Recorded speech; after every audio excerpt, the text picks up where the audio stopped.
Il s'agit de contempler l'agneau dans sa marche. L'agneau demeurait chaque jour dans la position qu'il avait adoptée initialement. Il en subissait les conséquences. Toutes sortes d'épreuves venaient remettre en question sa position.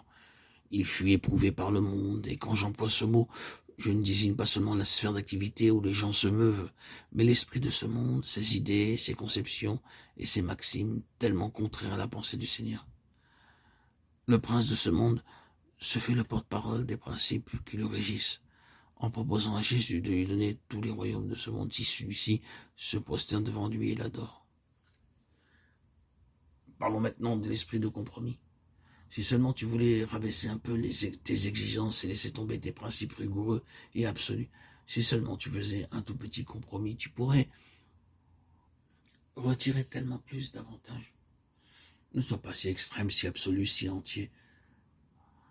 Cela n'est pas dans tes intérêts, c'est ainsi que raisonne le monde.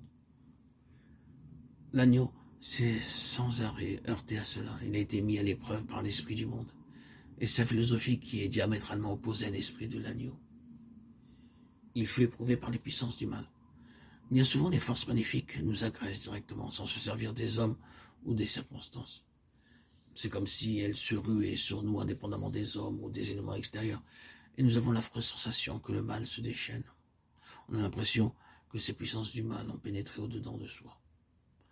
À d'autres moments, elles ont élu domicile chez d'autres personnes et nous provoquent.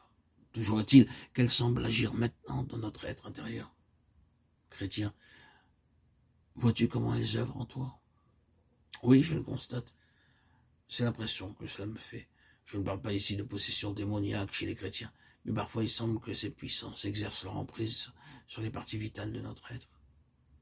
En combattant les puissances du mal, le Sauveur a été travaillé dans son âme. Ah, si la vie intime du Seigneur Jésus nous était révélée. La Bible nous parle essentiellement de ses actes et de ses paroles, et nous ne voyons que certains épisodes de sa vie. Mais la face cachée de la vie du Seigneur a dû être terrible, avec son cortège de luttes, de conflits, de souffrances et de problèmes à surmonter. Il était venu pour cela. Mais il devait maintenir continuellement dans sa marche son cheminement et sa progression, la position qu'il avait adoptée à l'origine. Quant à nous, nous sommes tenus de suivre constamment l'agneau, et ce, en toutes circonstances.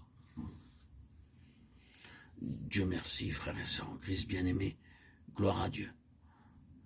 Nous ne sommes pas seuls dans cette lutte. L'Esprit Saint, l'Esprit que nous avons reçu, l'Esprit lui-même nous aide dans notre infirmité, dans notre faiblesse. Nous avons quelqu'un à nos côtés, nous avons à notre disposition les ressources de l'Esprit de Jésus-Christ, et sa grâce à elle seule nous suffit. Néanmoins,